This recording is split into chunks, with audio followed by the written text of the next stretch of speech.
Hi, good evening, and welcome to FBU Huddle Episode 7. We are excited to have you viewers with us tonight. We've got a big show. We've got a former NFL, NCAA Division I strength, speed, and conditioning coach joining us tonight, as well as a member of the Paradise Coast Sports Complex. Jim Arnold will be joining us a little bit later in the show to talk about all things with the Paradise Coast, the home of FBU Top Gun, this July 10th through 12th in Naples, Florida. Like every week, we like to start things off. Please engage with us in the chat. Let us know who you are, where you're from, if you've been to any FBU camps, how many you've been to. Also, we want to answer your questions tonight. So if you've got any questions for Craig or for Jim throughout the broadcast or for anybody at FBU, please drop them in the comments, and we'll be sure to answer those questions right now live throughout the evening. Additionally, stop by footballuniversity.org to create a profile. We can send you more information about all of our camps that are going on, as well as more information on our FBU Top Gun Showcase taking place July 10th through 12th in the Paradise Coast down in Naples, Florida. But I want to bring in our first guest, Craig Stoddard. Let's bring Craig into the screen. Craig, how you doing tonight?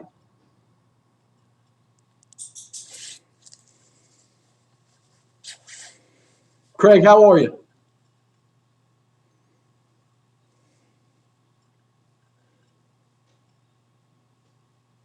Craig, are you there? You got me?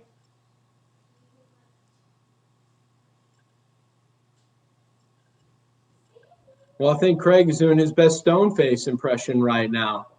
Let's see if Joe can work with his audio a little bit, make sure that he can hear me back there. For everybody that does not know, while we're working out some of these technical glitches with Craig's audio, wanted to know Craig has been around the game for a long time. He has been involved with football from the very beginning.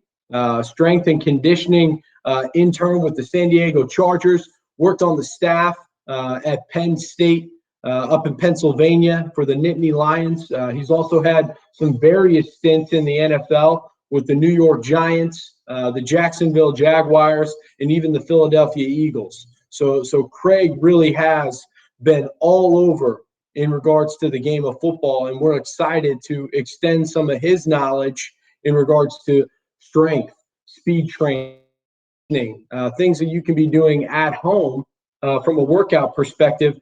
There's no better person to provide that information than Craig Stoddard. So we'll continue to work with his audio. Craig, are you there? Can you hear me?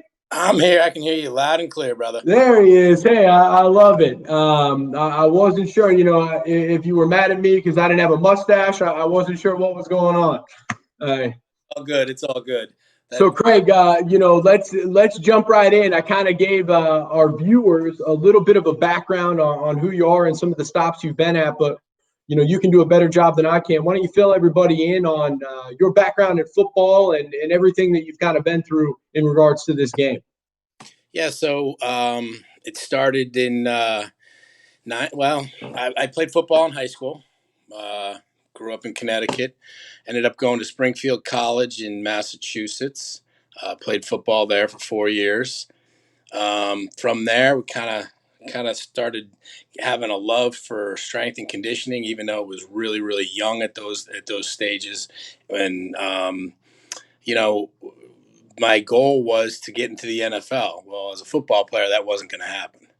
I was 5'11", 218 when I was a senior in college. So, I got creative and I figured other ways. So I was actually going through – we had to do an internship to finish off our senior year. And I was going through old places that people had gone. And lo and behold, I pulled out a file from an ex-football player, and he went to the Chargers, and there was a phone number there, so I gave it a call. Ended up talking to the strength coach, who was actually from Massachusetts. His family lived in Massachusetts, asked me, he goes, if you're serious, meet me on the Mass Pike on such and such a date. I'm coming home for a week. So I did. I met the whole family. And we met, called me back when he got back to San Diego, said, I need you here at this date and this time. And away we went. Boom. One thing led to another. Yeah. So from there, I came home. I worked at a high school in New Canaan, Connecticut for about 6 months.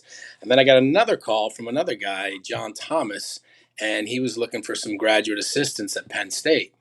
I thought it sounded like a great idea. So off to Penn State I went. I was there for a little over 2 years. And the guy that I did an internship with at the Chargers now was the head strength coach for the New York Giants. And he called me up and said, Hey, you want a job? I'm like, sure. Went there and I was there for 7 years. And after, we get fired, which everybody does in the NFL, it's part of the game. I went on to start a company with some investors called Velocity Sports Performance in Parsippany, New Jersey. I also did some speed and agility work for, there it is. There I am on the left there. Oh, there, with is that a full head of hair that I'm seeing It right there, Craig? certainly is. Yeah, we both got that same fresh haircut going on right now. Right. So Easy manage, right? easy. So, from there, I did some work for the Eagles as a speed consultant over those years. I did some work for the Jacksonville Jaguars as a special assistant during their 2008 offseason. And then I left Velocity in 2010 and came to Parisi Speed School, where I've been there for over 10 years now. Okay. I mean, so I think it's great to hear such a natural organic journey, and that's something that some of our viewers will find out is the opportunities they can come from anywhere. You might have to meet somebody on a turnpike, right, for your first gig. You never know. So football is a crazy game and a crazy sport, and it's amazing where things can take you. So Craig, let's talk about Parisi a little bit. With everything that's going on, and we address this every week on the show, regardless of who we have on, with what's going on with COVID-19. What has the impact been on your ability to train athletes, and how have you guys gotten creative to continue working with some of your customers from a speed perspective? So, so we've been closed down for over 2 months now. Actually, it's just about 2 months. Mm-hmm. That's had a huge impact on us in terms of what we can do. And I think the big thing that's coming out right now is where's it going? And nobody Right. knows. There's no answers. There's no, hey, you guys will be up and running at full capacity by July 1st. So we did have to get creative. I have some very creative people on our staff. Our coaches are fantastic. Um, and as you can see, that's me and my 15-year-old in that picture there. We're doing an Instagram live workout in my driveway. She's a sophomore at Blair Academy, plays soccer. And right now we're doing a little water bottle challenge, doing some, looks like we're doing some scaption. So, I got a bunch of guys on the staff, and they said, "Hey, let's roll out some IG live workouts." I didn't even have Mm-hmm. an Instagram account before this happened.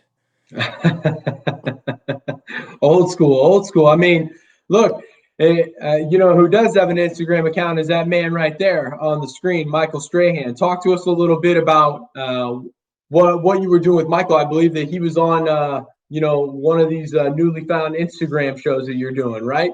Yeah, so Michael and I kind of reconnected. Actually, almost just about a week before the COVID-19 Mm-hmm.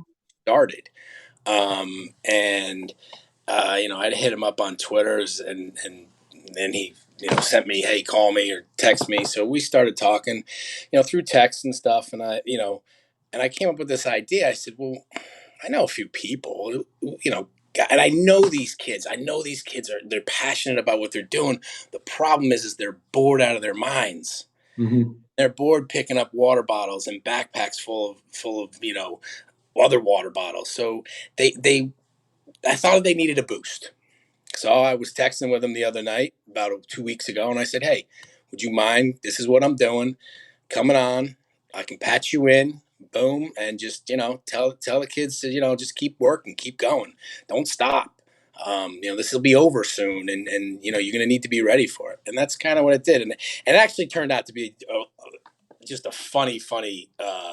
It was almost like him and I back in the weight room again. We were just laughing, goofing around and stuff, but it was good. And I think the kids really got a lot out of it. Well, I mean, he's one of the best to ever do it in his position. So I would hope that some people would tune in to see that conversation and what you guys were going over.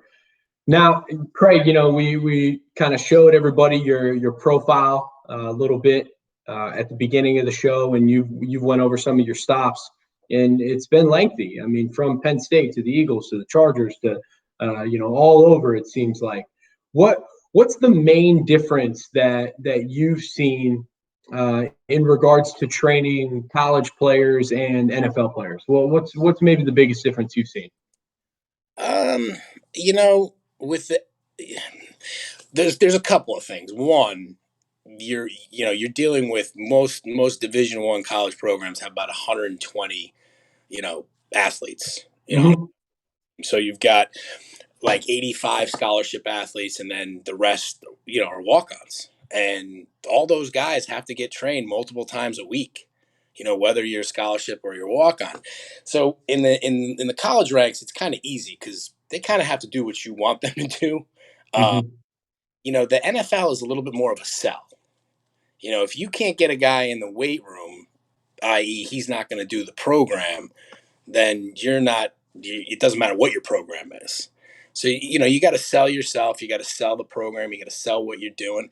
And I think for the NFL guy, you need to be a little bit flexible. And I think that was where our success came when I was with the Giants. Is we were very flexible. Guys, Mm-hmm. different college programs. Some college programs are big with Olympic lifts. We didn't do a ton of Olympic lifts, but listen, if that was something they were interested in, we listened. We Right.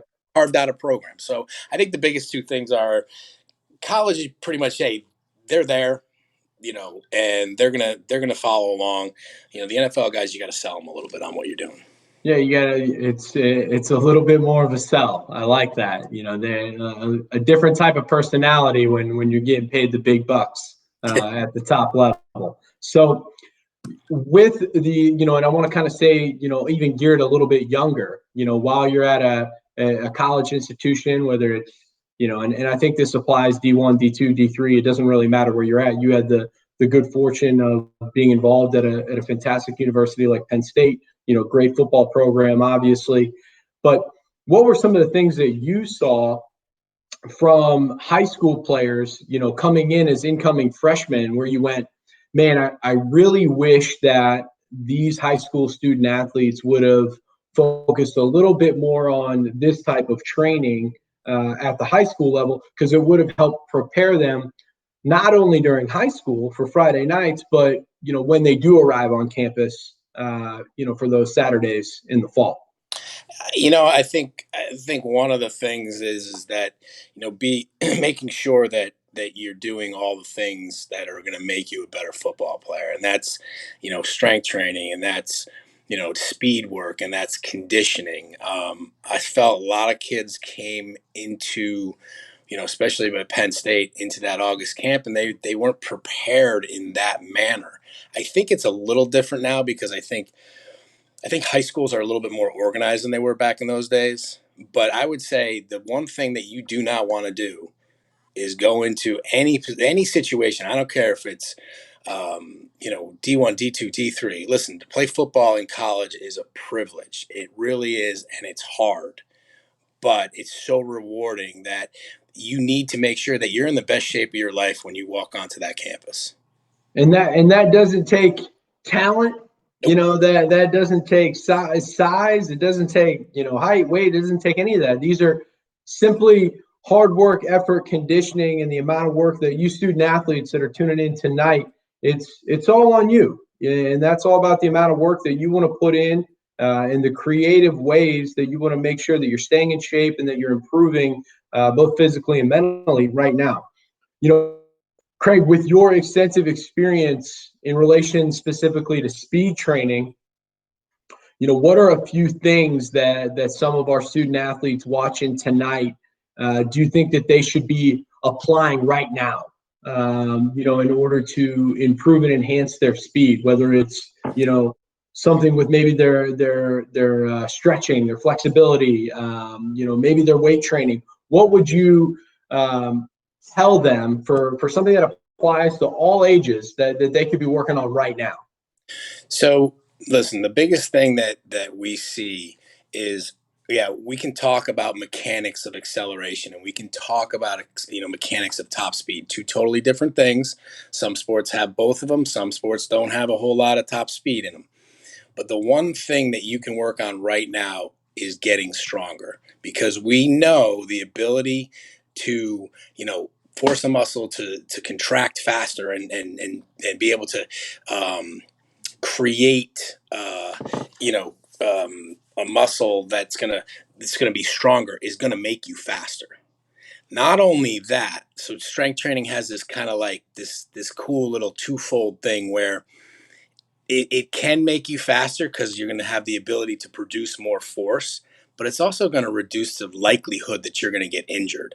So when you talk about any type of program, if you're not strength training and you're trying to get into some serious whatever sport it is, football as we're talking about right now, you have to get on board with doing some sort of strength training, and you keep it to large muscle groups, quads, hamstrings, glutes, shoulders, back, chest.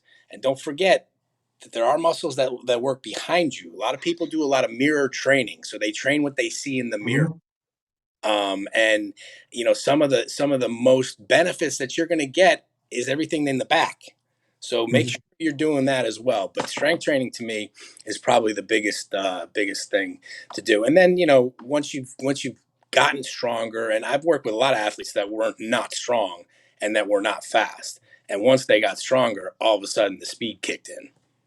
So you mentioned that strength is really important, right? In order to improve speed, and I hope that the people that are watching are taking your word seriously with somebody with your background. But what can some of our athletes be doing right now at home to improve their strength? Is there some at-home tips or at-home workouts to improve their strength? What are 1 to 2 drills that maybe they can be doing at home, for strength? What are 1 to 2 drills they could be doing for conditioning, for speed? Maybe, can you provide maybe a variety of drills and workouts that these guys should be working on? Well, yeah, I mean, hey, the easiest thing is you can jump on my IG live workouts. You can just But, listen, I mean, you can squat, you can lunge, you can do all that stuff with body weights. You can vertically jump, you can broad jump. That's also going to help with trying to, elicit that contractions Hey, that we what's want, happening that in quick, Immaculate High fast School, twitch. Danbury, Connecticut? When you look at your sport, you got to figure out, what do I need? Many as you can Do I handle. need to Okay. sprint like multiple Looks times, a little like dark a in my football player? basement, but Mhm. Figure out, trust me, they're get there. some, All right. So then the way we've we always do all kinds trained, of things or with I've our always trained bags. football Okay. players, is Then about we this also time of year have we would talk about simple doing like, water bottles. 110s, you know, Mhm. maybe doing 12 of those, minute rest in between. And then as you get closer to August, dropping it down to 60s and then 40s and then 20s, and then increasing the rep, decreasing the rest time, so that you're working on accelerating at a rapid pace and not, and working on that conditioning aspect of it. And then as far as speed drills goes, I mean, sprinting uphill is a great way to work on acceleration. Sprinting downhill is also another great way, because Interesting. it's a theory called overspeed training, where if you start running downhill, your body's going to move faster than your mind's used to.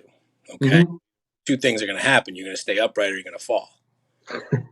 So, and that, be careful with, everything I suggest. You need to make sure that you're being careful, and something like an overspeed drill, should be probably done on grass.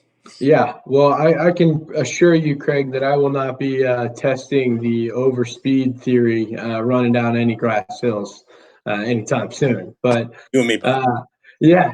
So, and I think Joe was bringing this up a little bit. I do want to show that clip. I think some of the audio was playing while you were kind of giving a little bit of your background, but I believe this is one of the workouts that My you were life doing hack on your is IG live drink right the here. water bottles, take the labels off, refill them up with tap water. That way you know they're for working out, they're not for drinking. Okay? So, a couple of great exercises. Today we did a shoulder blow up with some of my. So yeah, I did a workout. So that the picture of me and my daughter was a still, but we do them.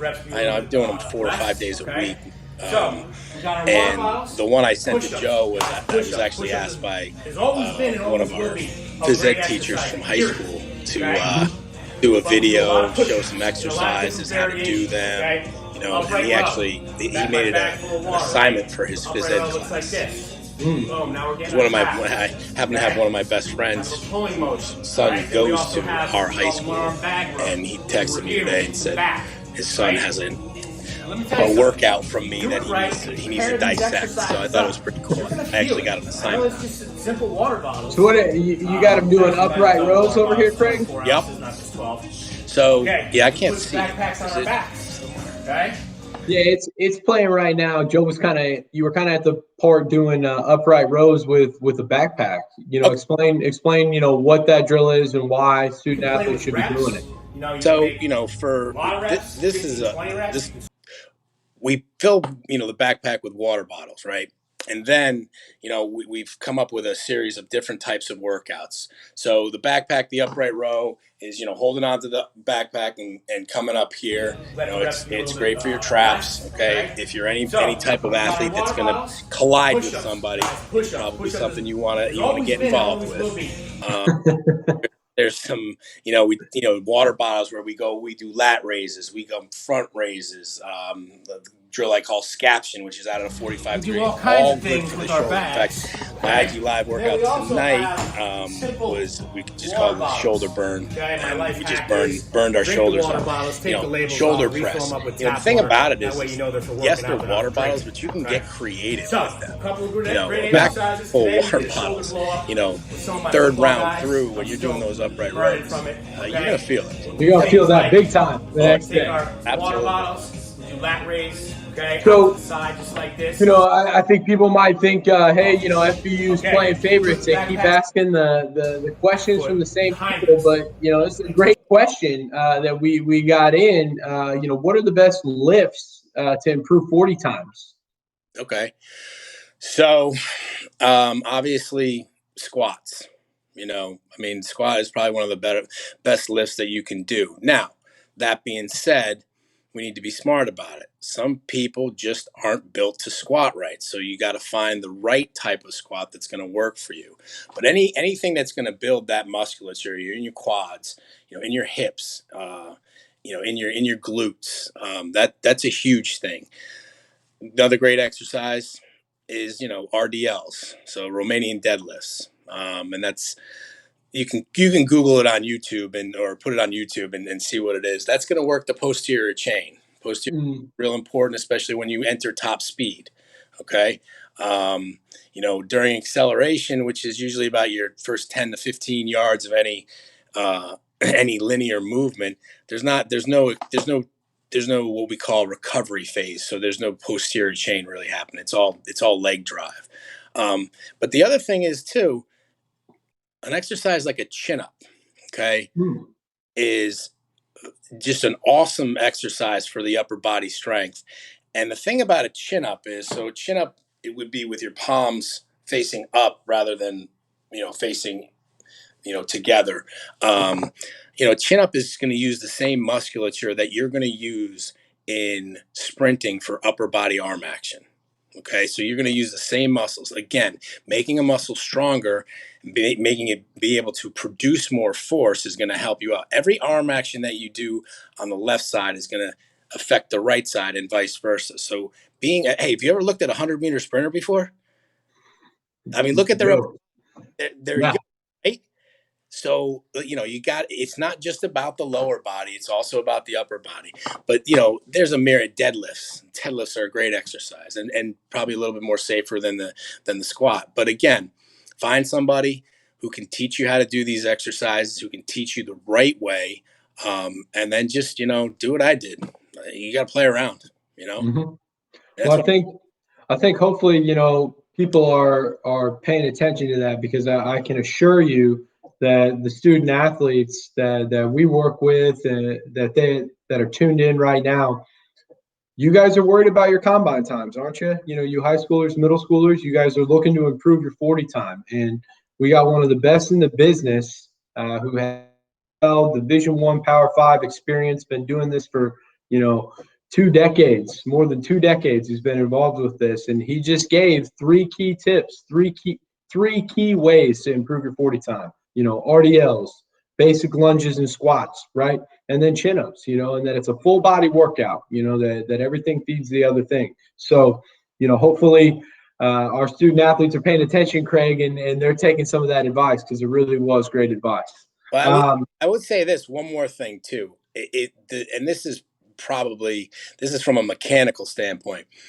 If you can find somebody to teach you how to do a proper 40 start, it can make the world of difference in your 40 time. Mm-hmm.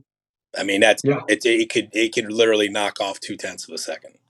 I don't doubt that at all. So let's end with some fun stuff here. Craig, you've had the pleasure probably of training a ton of athletes at the highest level.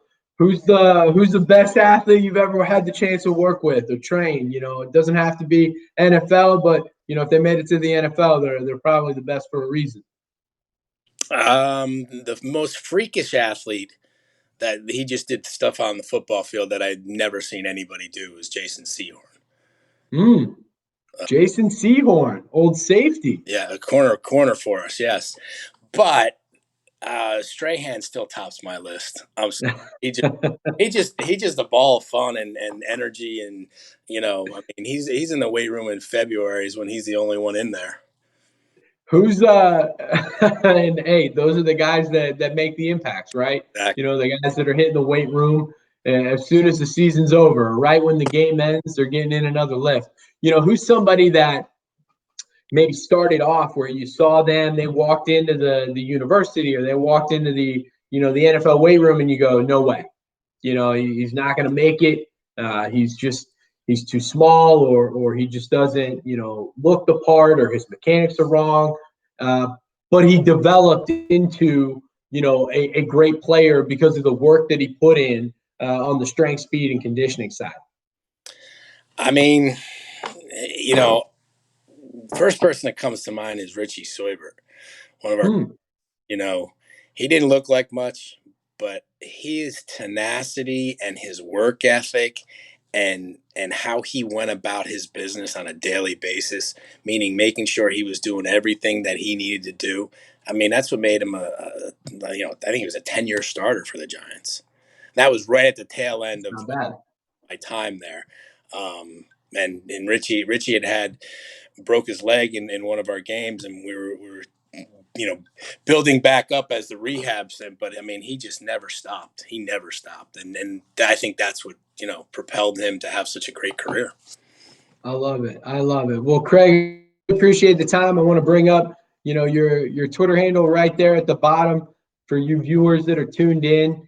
Definitely go ahead and give Craig a follow. As he said, he's doing the Instagram live workouts for you guys to check out. Just another opportunity for you guys to continue to improve from a strength, speed, conditioning standpoint, learn from one of the best. But Craig, really, really appreciate you coming on tonight. Hope you enjoyed it, and thanks for stopping by. Yeah, it was fun, man. Anytime. You got it. Have a great one. You too. All right, next we're going to bring up our friend down in the Paradise Coast. He's enjoying a little bit weather than I think I am here in Central Indiana. Jim Arnold down in Atlanta. How you doing tonight, Jim? Good, man. How you doing, man? Hey, we're doing fantastic. We're doing fantastic. So, Jim, let's talk about the Paradise Coast. Let's talk about the new complex. How did you, in this crazy world, ultimately get involved with the Paradise Coast Sports Complex? Because I'm pretty sure that's not the only complex that you guys work with. Yeah, we've done a lot, but I tell you what, I will take Naples in terms of location over most of them. So it's part of the long-term retirement plan. It's a good plan. I like that. Yeah, it's been an interesting road. I've been in the youth sports complex development and operations now for going on about 16 years. Started my career at Ripken Baseball with Cal Ripken and his brother Bill. Really fortunate to work for not only one of the best, ball players of all time on the baseball side, but also just, a brand that really personifies what kids are looking for in youth sports. So spent about 11 years working with them, oversaw all their development on the youth sports complex side of things. And then about 5 years ago, as I was kind of growing my career and seeing some of the holes in the industry, one of the things we saw was the shift in the industry to multi-sport. Being obviously with Ripken, we were very baseball focused. And 5 years ago, in partnership with now our parent company owner, Brian Storm, we started Sports for Sparks. With the idea of, hey, we can do baseball, but we can also do soccer and football and lacrosse and softball and spread across all of these sports because, well, there's different rules and there's different things about the sports in general. At the end of the day, a lot of these families and players are looking for the same thing. They're looking for awesome complexes. They're looking for a great family experience. And at the end of the day, they're looking for a great sports event. And so we started Sports Force Parks about 6 years ago now. And we became the only company right now in the industry that not only designs these facilities, but we also build our facilities and we operate and maintain the facilities. So it's a pretty cool setup. So what's you mentioned the multi-use field, right? The multi-use facility, it's paramount now, right? If you're going to start a sports complex, it's got to be multi-use. You've got to bring in a variety of different avenues and sporting opportunities for people in any industry. Let me ask you this specifically to, the Paradise Coast Sports Complex. What sports are going to be offered? Is there any limitations, or what can people go down there and participate in? What tournaments can come down there? Man, I think we should go the opposite direction and say which ones we're not going to have. There we go. I like it, Jim. I like it. I think we don't. I don't think any of our fields will fit cricket right now. But other than that, I mean, that's the piece of these complexes and where the industry's gone is, Collier County is an amazing partner and they are spending, $80+ million on this sports complex. And so these sports complexes are real business. They are economic generators for the community. And so really what we always focus on is with as much money going into these fields, we as the operator need to make sure that we have partners filling them every day of the week and every weekend of the year with events. So cool part. So, kind of specifically talking a little bit about Paradise Coast is we'll have 10 fields that will fit soccer, lacrosse, and full-size football fields. And so, we're going to have events with you guys where we'll have 10 fields, goalposts, everything fully painted out. And, from what we've seen, one of the largest congregation of football fields, synthetic turf in the country. Mm-hmm. And so the idea is we can run these type of events and flip it around on a following weekend and run lacrosse or baseball. And really what we specialize here and the way the facility is designed is when you're there for football, it's going to feel like a football complex. You're not playing across the outfield of a baseball field or squeezing in, a shortened field. And when you're there for soccer or baseball, it's exactly the same. So we're focused on a sports specific experience and, the fields are going to be, second to none. I mean, phenomenal. All of them synthetic turf. So, you get down there, you're going to know you're going to get the games in, you're going to get to play in, you're not going to have to worry about conditions or anything like that. And I think that's an interesting point that you brought up there, Jim, is look, there are a lot of these multi-purpose, facilities out there or complexes. They're popping up in the country, but find yourself having a tournament or your event there, right? If you're a youth league football tournament, you could be going there, but it might not feel like a football tournament because your field's right next to a youth soccer event, right? And I think that's a great thing that you guys are doing, and I know it's something we're excited about, to kind of hopefully kick things off with FBU Top Gun July 10th through 12th to feel that football specific event, and then obviously every December with the national championship. I think that's a really unique thing that you guys are doing.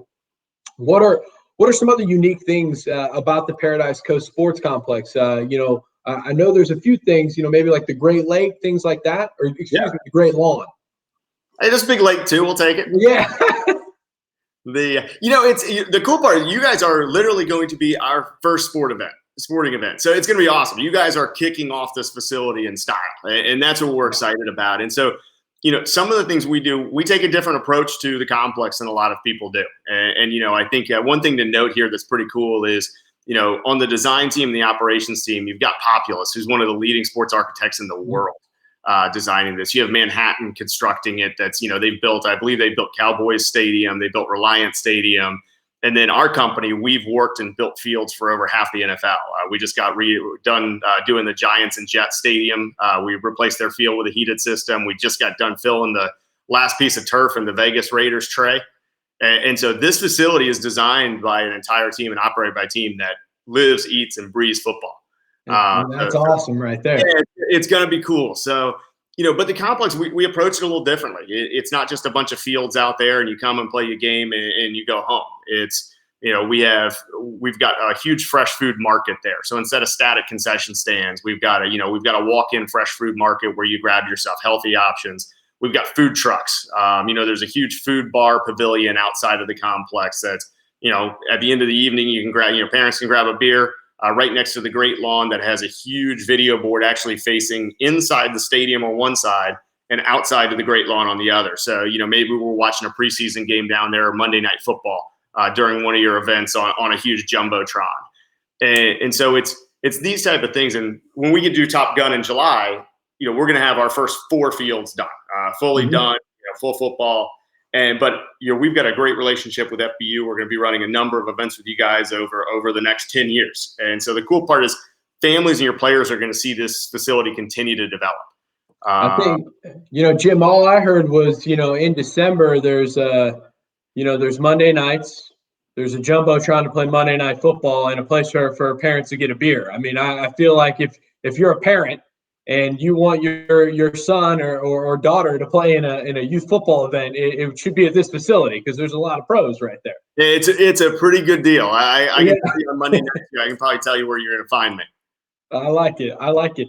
So, going with that, it sounds like our parents can expect almost 2 different experiences because, look, we're thrilled that we have the opportunity as FBU to kick off the events at the Paradise Coast Sports Complex. We couldn't be, happier to be partnered, with the CVB down there, with the city of Naples, doing our events at the Paradise Coast Sports Complex. We want to, help out as much as we can. So what I'm curious about is what's the different experience going to be, in July with, only a couple fields done versus what it'll be like in December when we come back to the national championship. What's kind of getting done between July and December? Yeah, absolutely. And what you said is spot on. It's different experiences all built into one. We've built our company around the idea of sports family fun. Mm-hmm. Sports will be paramount, best possible sports experience. But what are we doing for the families? What are we doing in the community to turn these trips into family vacations? And most notably between July when you guys are having Top Gun and when we get to FBU in December, we're going to be adding a 3,500 seat professional style stadium. It's got a capacity up to 10,000. That's where that Jumbotron that faces the Great Lawn will also come into the stadium. So these games are going to be under the lights. I know you guys do a great job televising and putting these things up. I mean, these kids are playing in what I'd explain is really kind of a USL style college D3 size stadium. So that's the biggest ad that'll be between July and December. So FBU will actually be, you got a lot of firsts. I think you guys are going to be the first event at the new stadium as well. So your timing's perfect. And then over the years, by the time you come back for Top Gun in 2021, there will be 5 more football fields added. So we'll be up to 10 synthetic turf fields. We'll also include our amenity area, which is ropes courses, zip lines, miniature golf, a huge splash pad. So that's all coming in and is part of that family experience. And, the cool part about we do this at all our parks around the country, that's all included. It's not an upcharge. It's not something. It is when the family comes to an event, the whole family's coming, not just the athlete. And so you'll continue to see over the years, not only really amazing assets added in for players, shade, every single bench area has permanent shade over it. We've got cold water lines actually run to the bench. So you're getting fresh cold water instead of stuff that's just been sitting in the Gatorade cooler for a couple hours. And so everything along those and all the way through the brothers and sisters. We're trying to – family gets back in the car at the end of the weekend. We want every single person to look around at each other and say, man, we just had a blast. And we can't come back. We can't wait to come back again. And that's exciting. And what I can kind of take from that is, look, we've had a just such a fortunate relationship with all the high schools down there that we've had the opportunity to host games at and work with them over the last half decade. But I'm almost positive that none of those high schools had a splash pad for the youngsters and the parents to enjoy on the side. So, we're thrilled at the opportunity to provide, the student athletes and the families that are coming down to play not only the national championship games, but participate in the Top Gun showcase, this opportunity to make it an even stronger family experience, because that is paramount, and you guys are providing it. I think that's fantastic. Yeah, it's going to be awesome. And I think that the cool thing, and I appreciate those kind words, and we're just as fortunate to have you guys as as a partner down there running events. And we've worked with you, Matt, and Steve Quinn, and a lot of your guys' team, and we're excited to turn this into the football capital of the country, if not the world. I mean, I know we're going to be working with you guys on a number of other events that we'll all roll out and we're really excited about. But, we've looked around the country when we started doing this, and no other community and no other complex had successfully put football first. And we viewed that as a huge opportunity here. And that wouldn't be possible without you guys and what you do and the events and the caliber of event you guys run. I think people in a few years are going to be looking at Naples and saying every single thing we want to do with football, we need to go do it on the Paradise Coast, at the Paradise Coast Sports Complex with Sports for Sparks and FBU. And I doubt that's coming. I love it. I love it. Look, I'm excited to, obviously be down there in July and kick things off with the initial event, the FBU Top Gun Showcase at the Paradise Coast Sports Complex, July 10th through 12th. Even more excited to come back in December. Look, I don't want to be in Indiana when the winter hits. Okay? So I'm excited to come down to Naples every December. And now that we can turn the lights on to a 3,500 up to 10,000 seat stadium down there to host some of our, huge games, our freshman All-American Bowl, our 6th, 7th, and 8th grade national championship, it's just going to be amazing. And we're fortunate and thrilled to be kicking things off. But Jim, I just want to thank you for stopping by tonight. I truly, truly do appreciate it. Have enjoyed working with you behind the scenes as well. But we certainly will continue to work hard to make Top Gun a positive event this July 10th through 12th. Visit footballuniversity.org to learn more about Top Gun. Make sure that you follow the Paradise Coast Sports Complex on social media. It's at SFP Naples. Make sure that you can kind of stay up to date with everything they're doing. You can get progress on the splash pad. I mean, that's what the people want, Jim. They want the progress on the splash pad. The splash pad and the beer list at the pavilion, right? Look, my beer list isn't long, so we'll keep it easy. But Jim, I appreciate you coming on tonight. Thank you for your time. Awesome, Matt. Hey, thanks for having me, and we'll come back anytime. Sounds great. Thank you. All right, see you guys. Everyone else at home, thank you so much for stopping by tonight for FBU Huddle Episode 7. We will distribute this out on our other social media platforms on Facebook, Twitter, and Instagram for everybody to view. Additionally, make sure that you stop by footballuniversity.org, fill out your profile so we can send you guys even more information, not only about everything that we're doing, but more specifically about FBU Top Gun this year and this year only. Go ahead and submit some film to FBU Scout at footballuniversity.org for your opportunity to get invited to the showcase of the summer, okay, at the brand new Paradise Coast Sports Complex. It's been Matt Lauer. I appreciate everything. Thank you very much. Have a great night.